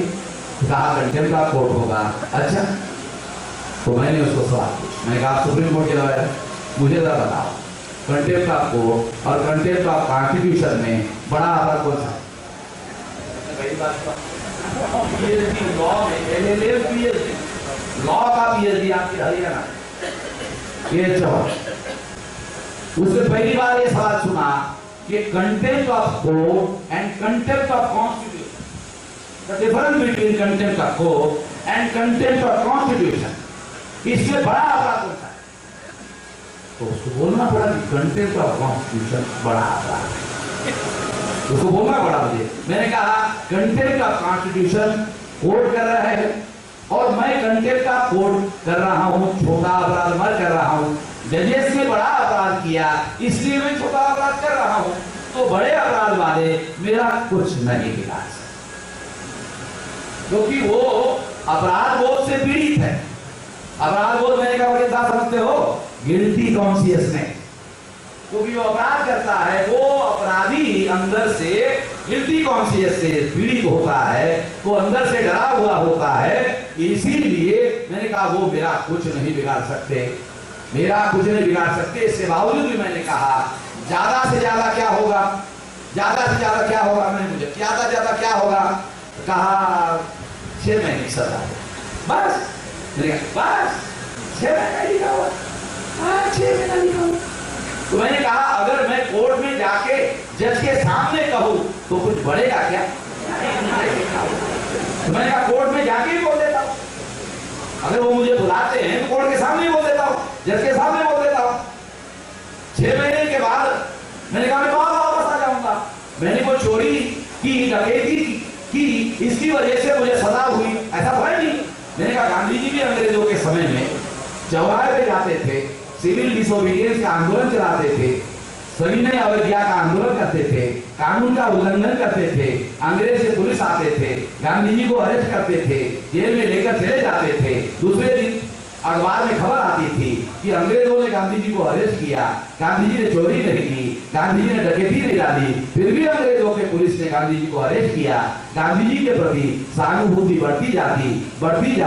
गांधी जी जितने बार जेल गए उतने बार सहानुभूति बढ़ती गई और गांधी जी महान। अगर ब्राह्मणों ने वामन मेश्राम को जेल में डाला, अंग्रेजों ने गांधी को जेल में डाला, अगर वो ब्राह्मणों ने वामन मेश्राम को जेल में डाला, तो वामन मेश्राम के प्रति भी सहानुभूति बढ़ती जाएगी। जैसे गांधी जी महान नहीं थे, जेल में जाते जाते महान हो गए, अगर वामन मेश्राम भी जनहित में जेल में गया तो वामन मेश्राम भी महान हो जाएगा। गांधी जी जब महान हो गए थे तो उन्होंने अंग्रेजों को कहा क्विट इंडिया, भारत छोड़ो। अगर ब्राह्मणों ने मुझे जेल में डाला और मैं अगर महान हो गया तो मैं कहूंगा क्वेटे दिया। अंग्रेज विदेशी थे और तुम डीएनए के अनुसार तुम घोषित विदेशी थे। फाइनली प्रूव हो गया तुम विदेशी। तुम अपना बचाव करने के लिए नरेंद्र मोदी का केवल इस्तेमाल कर रहे हो। एक ओबीसी को सामने रख के उसके पीछे छुप रहे हो। बस यही बात मैं समझ रहा हूं। मैं समझ रहा हूं तुम्हारी चालाकी कि नरेंद्र मोदी को सामने रख के पीछे तुम खड़े हो। नरेंद्र मोदी का केवल इस्तेमाल कर रहे हो। नरेंद्र मोदी भी कितना महान आदमी देखो, वो वाराणसी में जाता है, क्या कहता है? गंगा मेरी मां है। उसकी मां का नाम गंगा होता है और देश में महिलाओं का नाम गंगा होता है। छोड़। फिर दोबारा नरेंद्र मोदी ने कहा भाजपा मेरी मां है। क्या छोड़ो, अपना काम धंधा करो, ज्यादा ध्यान मत दो, दिमाग खराब हो जाएगा। उसका दिमाग खराब हो गया, हमारा भी खराब हो गया, ज्यादा ध्यान मत दो। तीसरी बात उसने कहा भाजपा में भारत माता मेरी मां है। लोगों ने कहा आपको बिल्कुल ही ध्यान नहीं देना। नरेंद्र मोदी मथुरा गया, मथुरा में गंगा नहीं है, जमुना है। कहा जमुना भी। तो लोगों ने सोचा कि आदमी केवल मां के बारे में बात कर रहा है, बाप के बारे में बात ही नहीं कर रहा है। अरे बाप के बड़े बच्चे कैसे पैदा हो सकता है? एक फोटो बात होना चाहिए, केवल बात एक फोटो बात होना चाहिए। नरेंद्र मोदी का एक साल पूरा हुआ। एक साल पूरा होने के बाद आरएसएस के सरसंघ चालक मोहन भागवत ने दिल्ली में आरएसएस की मीटिंग रखी और Narendra Modi as a prime minister सारा मंत्रिमंडल लेकर मोहन भागवत के सामने शरणागत। जब शरणागत हो गया तब हमको पता चला नरेंद्र मोदी का बाप हो।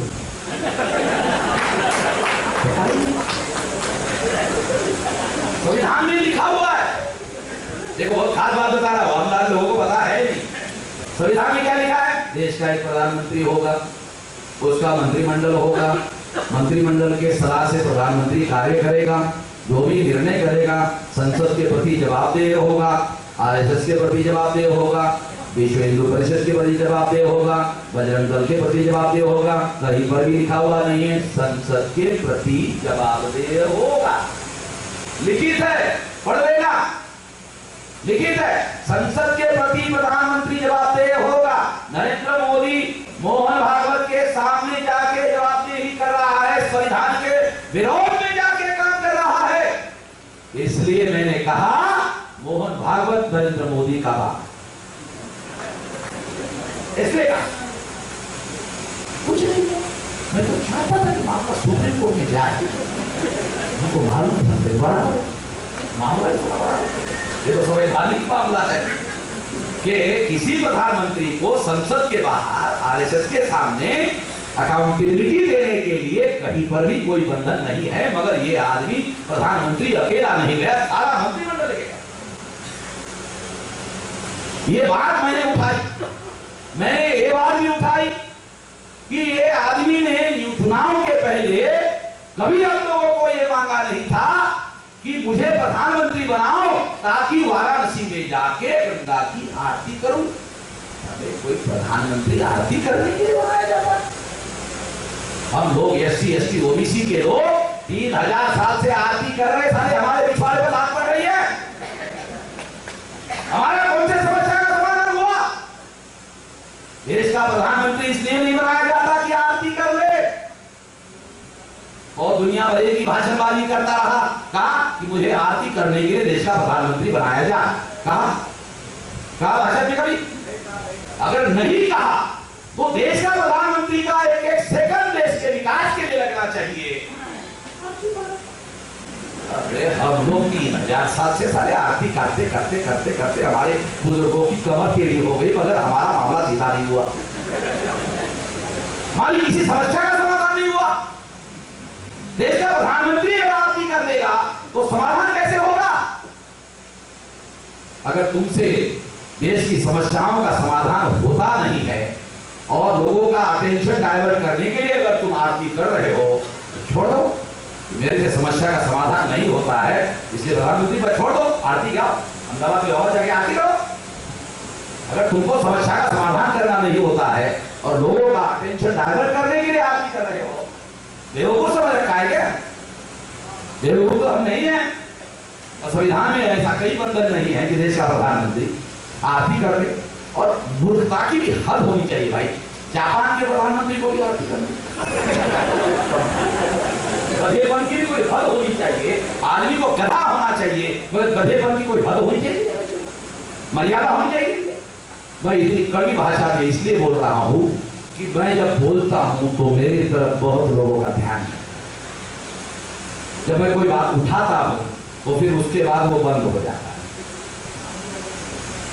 दूसरी बात, 2 साल पूरे हुए मगर कभी कोई खबर नहीं आई कि नरेंद्र मोदी दोबारा आरएसएस के सामने जाके अकाउंटेबिलिटी देने के लिए गया था। सुना कोई खबर ऐसी? तो मैंने इस मामले को उठाने की वजह से सुधार हो रहा है, उठाना तो पड़ेगा। और इसलिए मैं ये बात आप लोगों को बता रहा हूं कि क्योंकि मैं तो विरोधी पक्ष में ही हूं ना, चाहे कांग्रेस की सरकार हो चाहे बीजेपी की सरकार हो, मैं तो हमेशा विरोध में ही हूं। मैं अपने जनता के बीच में हूं, अपने लोगों के समर्थन में।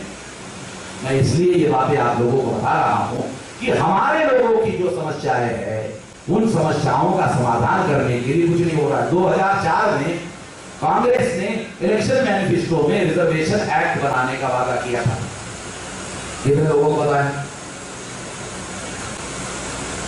किसने पढ़ा? हमारे पढ़े लिखे लोगों ने, किसी को पता? 2004 का इलेक्शन मैनिफेस्टो प्रणब मुखर्जी ने तैयार किया। 2004 में अटल बिहारी वाजपेयी प्रधानमंत्री थे। अप्रैल मई में चुनाव हुआ, बीजेपी चुनाव हार गई, कांग्रेस ने चुनाव जीता। अब उस समय जो इलेक्शन मैनिफेस्टो था प्रणब मुखर्जी ने तैयार किया था। 2004 के इलेक्शन मैनिफेस्टो में कांग्रेस ने लिखित रूप से 2 मुद्दे उठाए। पहला मुद्दा कि रिजर्वेशन एक्ट बनाया जाएगा और प्राइवेटाइजेशन में रिजर्वेशन दिया जाएगा। लिखित है, राजनीति नहीं करा। मगर जो लिखित वाला कांग्रेस ने किया, 4 से 9 तक सरकार रही, 9 से 14 तक सरकार रही, मगर उन लोगों ने इसके बारे में कुछ भी नहीं किया। रिजर्वेशन एक्ट अगर बनता तो क्या होता? क्योंकि जो भी एक्ट बनेगा उसमें प्रावधान करना पड़ता है कि जो रिजर्वेशन इम्प्लीमेंटेशन करने के लिए अवरोध खड़ा करेगा या किसी प्रकार से इसमें रुकावट डालने की कोशिश करेगा और जो भावनाओं से प्रेरित होकर ऐसा करेगा, तो ऐसे अधिकारी जो रिजर्वेशन के विरोध में काम कर रहे हैं उसके लिए 6 महीना, साल, 2 साल की सजा का प्रावधान रिजर्वेशन एक्ट में करना पड़ता। साथियों, मैं इसलिए बता रहा हूं कि ऐसा एक्ट संविधान में 15(4) और 16(4) में उन लोगों ने, संविधान ने हमको अधिकार दिया है, आरक्षण का अधिकार दिया है। इस अधिकार का प्रोटेक्शन करने के लिए 70 साल में एक सिंपल कानून करने का है, एक सिंपल कानून करने का। ये कानून के रिजर्वेशन ओनली एग्जीक्यूटिव ऑर्डर पर अमल में आ रहा है, ओनली एग्जीक्यूटिव ऑर्डर, और एग्जीक्यूटिव ऑर्डर भी डिप्टी सेक्रेटरी का। ये जो सेंट्रल गवर्नमेंट का रिजर्वेशन ऑर्डर है, ये डेप्यूटी सेक्रेटरी का एग्जीक्यूटिव ऑर्डर है, ओनली, कोई कानून नहीं है। आर्टिकल 17 में अस्पृश्यता के बारे में लिखा हुआ है और उसके बारे में SC/ST प्रिवेंशन एक्ट बना, एट्रोसिटीज एक्ट बना, आप लोग जानते हैं। अगर बना तो आर्टिकल 17 में जो प्रावधान है उसको अमल करने के लिए एट्रोसिटीज एक्ट बना। तो जो 15 और 16 में प्रावधान है उसको अमल करने के लिए कानून क्यों नहीं बनाए? भारत के संविधान ने जितने भी मौलिक अधिकार दिए, मौलिक अधिकारों का उल्लंघन प्रशासन करता है, उसके विरोध में भारत के प्रजा को हर मौलिक अधिकार का प्रोटेक्शन करने के लिए भारत सरकार ने आज तक कोई कानून क्यों नहीं बनाया? केवल 17 नहीं, केवल 15(4) नहीं, केवल 16(4) नहीं, बल्कि एवरी फंडामेंटल राइट, मौलिक अधिकार, बुनियादी अधिकार लागू करने के विरोध में प्रशासन विरोध में काम करता है। उसके प्रोटेक्शन के लिए यहां कानून बनाया जाना चाहिए था, एक भी कानून आज तक नहीं बना। और इस वजह से सिंपल क्लास 3 पोस्ट का इंस्पेक्टर, अगर आप कोई सवाल लेने के लिए, अनुमति लेने के लिए जाओ तो वो अनुमति देने से इनकार कर देता है, मौलिक अधिकार के विरोध में आचरण करता है, जो उसके पास सुप्रीम कोर्ट के पास पावर नहीं है। वो सिंपली क्लास 3 इंस्पेक्टर काम करता है। उन लोगों का हौसला इसलिए बढ़ा हुआ है क्योंकि वो उन लोगों को मालूम है कि ऐसा करने के बावजूद भी दंड का प्रावधान करने वाला कोई कानून उपलब्ध नहीं। साथियों, मैं ये सारे उदाहरण रिजर्वेशन एक्ट जो है होगा तो हमको फायदा होगा। अब ओबीसी का जो रिजर्वेशन प्रमोशन का मामला है, क्रिमिनल का मामला है, मैंने आपको पहले बताया कि ये संविधान के विरोध में है। इसके बावजूद भी ओबीसी के विरोध में क्रिमिनल का फैसला दिया। मंडल कमीशन का 16 नवंबर 92 को सुप्रीम कोर्ट ने जो फैसला दिया उसमें 5 जजमेंट है, पांचों के पांचों विरोध में। पहला निर्णय 52% ओबीसी को 52% आरक्षण नहीं मिलेगा। दूसरा निर्णय 52% ओबीसी को 27% रिजर्वेशन मिलेगा, मगर शर्त के साथ मिलेगा। शर्त है क्रिमिनल का क्या मतलब है? जिस बैकवर्ड का 1 लाख रुपया इनकम होगा, इसका मतलब महीने का 60,000 रुपया महीने का सैलरी होगा। अगर उसका बेटा महाविद्यालय में अगर पढ़ रहा है, जिस बैकवर्ड का बेटा महाविद्यालय में पढ़ रहा है, वो बेटा रिजर्वेशन लेने लायक होगा, तो सुप्रीम कोर्ट ने कहा उसको आरक्षण नहीं मिलेगा। जिस बैकवर्ड का इनकम 1000 रुपया है, 2000 रुपया है, 3000 रुपया है, 4000 रुपया है, जो बैकवर्ड अपना बेटा महाविद्यालय में नहीं पढ़ा रहा है, जो बैकवर्ड अपना बेटा महाविद्यालय में नहीं पढ़ा रहा है, सुप्रीम कोर्ट ने कहा उसको जरूर मिलेगा, उसको आरक्षण जरूर मिलेगा। जो आरक्षण लेने लायक नहीं है, उसका बेटा पढ़ ही नहीं रहा है, वो पढ़ा नहीं रहा है, उसको जरूर मिलेगा। परिणाम क्या हुआ? मैं पिछले साल शरद यादव के घर में गया, शरद यादव ने मुझे कागज दिया। मैंने कहा क्या है? कहा कि मैंने कानून मंत्रालय को सवाल पूछा कि ओबीसी के कितने लोगों को भर्ती किया है नौकरी में। बोले ये आंकड़ा वाला कागज है। मैंने कहा ये तो आपको जरूरत होगी, मुझे क्यों दे रहे हो? कहा कि मुझे ब्राह्मणों के बीच में रहना पड़ता है, इसलिए मैं बोल नहीं सकता। तुम तो चुनाव लड़ते नहीं हो, तुम तो घेरिया दे रहते हो पंडितों को, इसलिए एक कागज को ले लो। चलो यादव ने मुझे कागज दे दिया। मैंने कहा अगली बार भी देते रहना। हाँ पता करता हूँ, अगली बार भी। मैंने कहा हर 6 महीने के बाद, साल भर के बाद भी ये कागज मंत्रालय को पूछते जाओ, डाटा मुझे देते जाओ। मैं डाटा के आधार पर इन लोगों के पिछवाड़े पर कम से कम माइक में लात मारता रहूंगा। डायरेक्ट लात मारने का समय तो मिलेगा नहीं, इसलिए मैं ऐसे लात मारता रहूं। तो इस तरह से उसमें क्या लिखा हुआ है? उसमें लिखा है 5.4% ओबीसी के लोगों की भर्ती हुई है। जब मंडल कमीशन आया था तो पहले से 3% था। इसका मतलब है कि 92 के बाद 2015 तक, इसका मतलब है 18 और 15 33 साल हो गए। 33 साल में 33 ईयर में 2.4% रिजर्वेशन ओबीसी का लागू हुआ।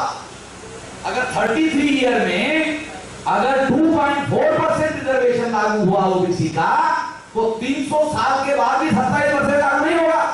और यहाँ जितने भी सुनने के लिए आए हुए हैं, एक भी बचा नहीं रहेगा। 300 साल में रहेगा क्या?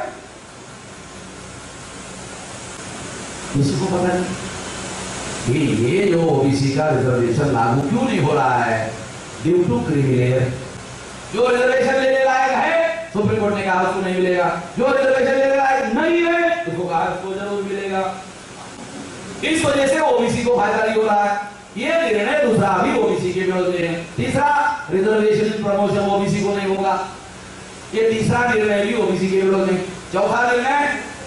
चौथे निर्णय में उन्होंने लिखा राज्य सरकारें ओबीसी को रिजर्वेशन दे रही है, जितने जातियों को दे रही है, सारे देश के राज्य सरकारों की लिस्ट केंद्र सरकार इकट्ठा करे और उसका टोटल जो आंकड़ा इकट्ठा होता है, उतने ही जातियों को रिजर्वेशन मिलेगा। 3748 जातियों को ओबीसी को रिजर्वेशन नहीं मिलेगा। उसका आंकड़ा हमने निकाला, 1998 जातियां है, उसको केवल रिजर्वेशन मिलेगा। 1745 ओबीसी जातियों को रिजर्वेशन नहीं मिलेगा। ऐसा चौथा निर्णय वो सुप्रीम कोर्ट ने दिया। पांचवा निर्णय क्या है कि ओबीसी को रिजर्वेशन प्रमोशन नहीं मिलेगा, उसके साथ साथ एससी एसटी को भी नहीं मिलेगा। अजीब किस्म का फैसला। ओबीसी पार्टी थी, एससी एसटी पार्टी ही नहीं थी। संविधान के अनुसार जो पार्टी ही नहीं है, उसके विरोध में सुप्रीम कोर्ट को फैसला लेने का अधिकार ही नहीं होता है, क्योंकि वो पार्टी ही नहीं है। मगर सुप्रीम कोर्ट के जजेस ने ओबीसी के साथ साथ एसटी एसटी के विरोध में भी फैसला दिया कि इनका भी रिजर्वेशन में प्रमोशन नहीं होगा। मगर वो आंदोलन खड़ा हुआ, पार्लियामेंट में 94 में अमेंडमेंट हुआ और इन लोगों को रिजर्वेशन प्रमोशन बाकायदा संविधान संशोधन करके दिया है।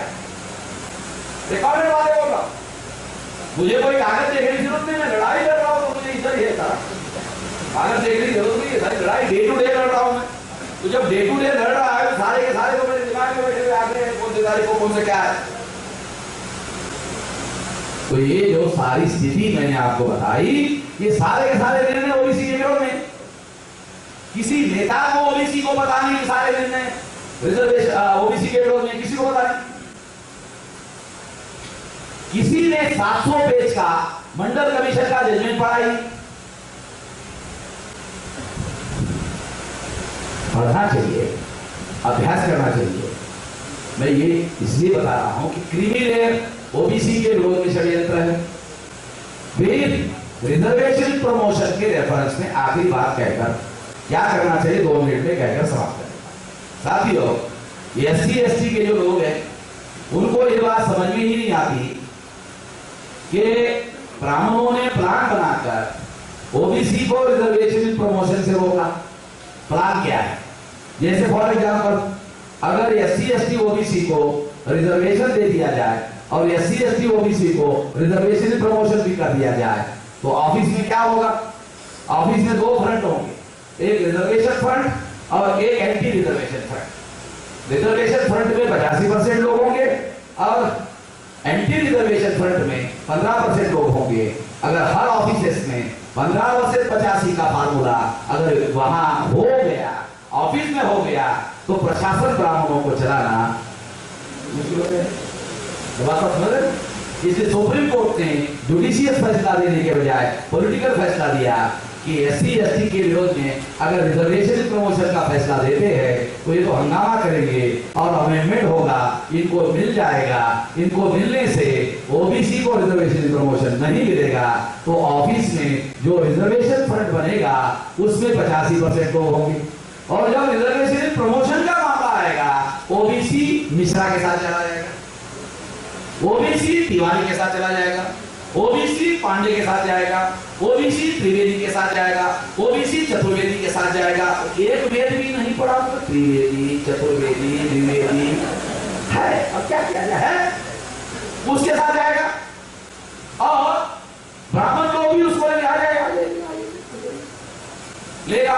तो ये सुप्रीम कोर्ट ने ये जुडिशियल फैसला नहीं दिया, ये पॉलिटिकल फैसला दिया ताकि आपकी एकता जो ऑफिस में 85% की हो गई, जो ऑफिस में एकता हो जाएगी। ये 8 घंटे ऑफिस में रहते हैं, 16 घंटे समाज में रहते हैं, ऑफिस की एकता समाज में फैल जाएगी। इसलिए इसको रोकना होगा। इन बातों को ध्यान में रखते हुए सुप्रीम कोर्ट के ब्राह्मण जजेस ने रिजर्वेशन प्रमोशन ओबीसी का रोका। और इससे क्या होता है, जब रिजर्वेशन प्रमोशन का मामला आता है ओबीसी को ब्राह्मण लोग अपने कैंप में ले लेते हैं। एससी एसटी के लोगों को समझ में नहीं आता। मैं सारे देश भर में एससी एसटी के लोगों को समझा रहा हूँ, अरे भाई 22.5% लोगों का फ्रंट खड़ा करोगे तो 77.5% का फ्रंट उनके समर्थन में खड़ा हो जाएगा। और अगर ऐसा हुआ तो तुम्हारे आंदोलन से 77.5% लोगों का ध्रुवीकरण हो जाएगा। अगर बीजेपी के कांग्रेस के समर्थन में 77.5% का अगर ध्रुवीकरण हो गया तुमको कभी भी रिजर्वेशन प्रमोशन नहीं मिलेगा। तुमको राजनीति की समझ होनी चाहिए। अगर तुम्हारे पास राजनीति की समझ नहीं है तो तुम आंदोलन कितना भी करोगे कुछ होने वाला नहीं है, बल्कि इससे 77.5% लोगों का ध्रुवीकरण होगा। और 77.5% लोगों का ध्रुवीकरण अगर आपके आंदोलन से हुआ तो बोलेंगे तो हमारे काम करें, एससी एसटी के लोग तो हमारे काम करें। हम लोग इन लोगों को समझा रहे मगर इकट्ठा नहीं हो रहे, मगर एससी एसटी की वजह से इनका ध्रुवीकरण होना बहुत अच्छी बात है। तो आप लोगों को होशियारी करनी होगी कि एससी एसटी का रिजर्वेशन प्रमोशन करना चाहिए, होना चाहिए और ओबीसी को भी रिजर्वेशन प्रमोशन बहाल करना चाहिए और उसको दिया जाना चाहिए। और 52% ओबीसी को 27% नहीं 52% को 52% होना चाहिए। आपको ये 2 मांगे आपके आंदोलन में शामिल करना चाहिए और इसके लाखों पर्चे निकालने चाहिए और SC ST के लोगों को OBC के घरों में जाकर के ये पर्चे बांटना चाहिए। आप लोग बोलेंगे अमन मिसाल तो खामखा साले खर्चा करने की बातें हमको समझ आ रहा है। एक आदमी इधर खड़ा हो गया था, OBC के लोगों ने कभी साथ नहीं दिया है। अपने आप कोई किसी का साथ देता था, बाप बेटे का नहीं देता, बेटा बाप का नहीं देता, OBC दे देगा अपने आप नाम का कोई सिद्धांत दुनिया में लागू नहीं। हर ध्रुवीकरण के लिए, हर संगठन के लिए कॉन्शियस प्रयास करना पड़ते हैं और वो भी 40-40, 50-50 साल करना पड़ता है। वो भी कॉन्शियस कोशिश करने के बाद होता है, अपने आप नहीं होता है। तो SC ST के लोगों को ये ध्रुवीकरण निर्माण करने के लिए ऐसा करना होगा, जानबूझकर करना होगा, कॉन्शियसली करना होगा। बामसेन के बाद, भारत मुक्ति मोर्चा के बाद या ये कर्मचारी संगठन के बाद जो हजारों संगठन SC ST के हैं, अगर वो इस बात पर अमल नहीं करते हैं तो मैं बामसेन के द्वारा इसी पर अमल किया जाएगा, सारे देश भर में अमल किया जाएगा। 31 राज्यों में बामसेन की 539 शाखाएं हैं। हम अपने लेवल पर बहुत कुछ करेंगे और इन बातों को ध्यान में रखते हुए ले जाएंगे। अब मैं आपको सुप्रीम कोर्ट का डिसीजन होने के बावजूद भी शिवराज सिंह अगर लागू नहीं कर रहा है तो इसका मतलब क्या है, आखिरी बात कहकर समाप्त करें। इसका मतलब है पॉलिटिकल कारण है कि सुप्रीम कोर्ट का डिसीजन होने के बावजूद भी शिवराज सिंह क्यों लागू नहीं कर रहा है। कारण पॉलिटिकल है। अगर कारण पॉलिटिकल है तो आप लोगों को इकट्ठा होकर शिवराज सिंह चौहान जिस कुर्सी पर बैठा है वो 4 पहिए वाली कुर्सी है, उसमें कम से कम एक पहिया को कमजोर करो। जो 4 पहिए की कुर्सी है ना वो बैलेंस बनता है। अगर एक पहिया कमजोर हो गया तो वर्मा जी, डॉक्टर साहब क्या होगा, थोड़ा ऐसा हो जाएगा। अरे यार, जब ऐसा होगा शिवराज चौहान तो थोड़ा मजबूती से पकड़ने की कोशिश करेंगे। तो मुझे थोड़ा सा मजबूती से पकड़ के रहना पड़ेगा, नहीं तो मेरी कुर्सी जो चली जाएगी। और मजबूती से पकड़ने के लिए फिर अजाक्स वालों को बुलाए। अरे क्या कहना है, अभी तो वो बुलाएगा नहीं। जब कुर्सी कमजोर करोगे तो बोलेगा चर्चा करने के लिए तैयार है भाई, लोकतंत्र में चर्चा होनी चाहिए। तो हमारा कौन सा विवाद, चर्चा तो जरूर होगी, चर्चा करने के बाद उसका फैसला होगा। हम कौन से चर्चा के विरोध में, मगर जब तक राजनीति की कुर्सी आप कमजोर नहीं करोगे आपकी कोई सुनवाई होने वाली नहीं है। इसके लिए आंदोलन करना होगा, इसके लिए जन आंदोलन करना होगा।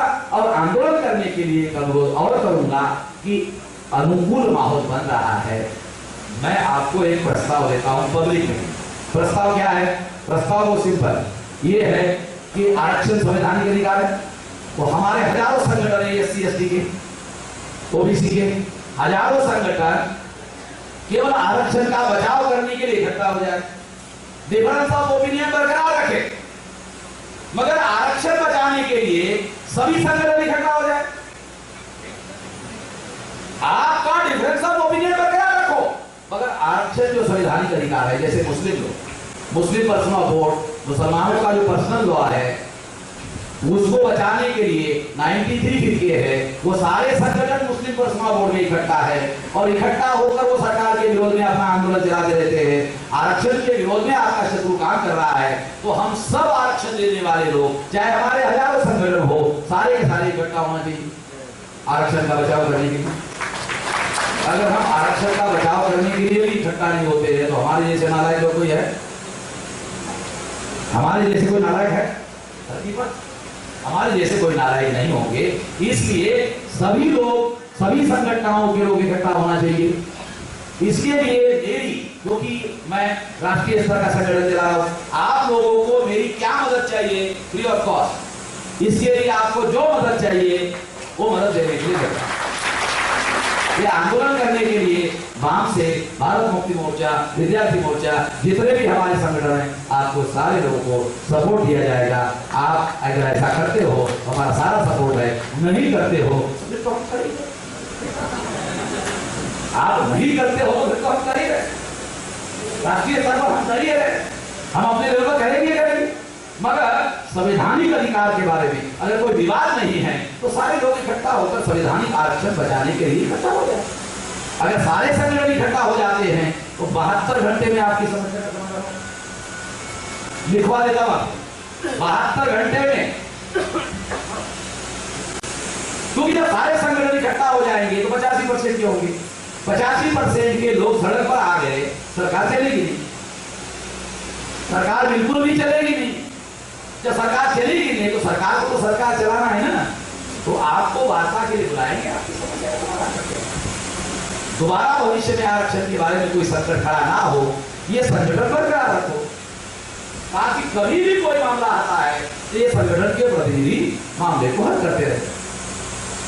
ऐसी समन्वय समितियां, ऐसी कोऑर्डिनेशन कमेटियां जिला लेवल पर, तहसील लेवल पर, कमिश्नरी लेवल पर, स्टेट लेवल पर, सेंट्रल लेवल पर की जा सकती है। इसके लिए अगर आपको मेरी कोई भी मदद चाहिए वो मदद मैं फ्री ऑफ कॉस्ट देने की तैयार हूँ। अगर मान लो मुझे दिल्ली से भोपाल आना पड़ता है, अगर उसके लिए फ्लाइट लेकर आना पड़ता है तो मैं आपको टिकट का पैसा नहीं मांगूंगा। और क्या चाहिए, और क्या चाहिए। अब जब आप लोगों ने तालियां बजाई तो मैं भी अपनी बात यहीं पर समाप्त करता हूँ। तालियां बजाने के बाद ऐसा मैं मानता हूँ कि आप लोग इस बात से सहमत हैं, आप लोग इस पर अमल करने की कोशिश करेंगे तो इस बात को आगे बढ़ाएं। अरे भाई तुम बोलते हो मैं संघर्ष करूँ, आप साथ देंगे जब मैं इसलिए मेरे साथ सब आगे बढ़ो, हम पीछे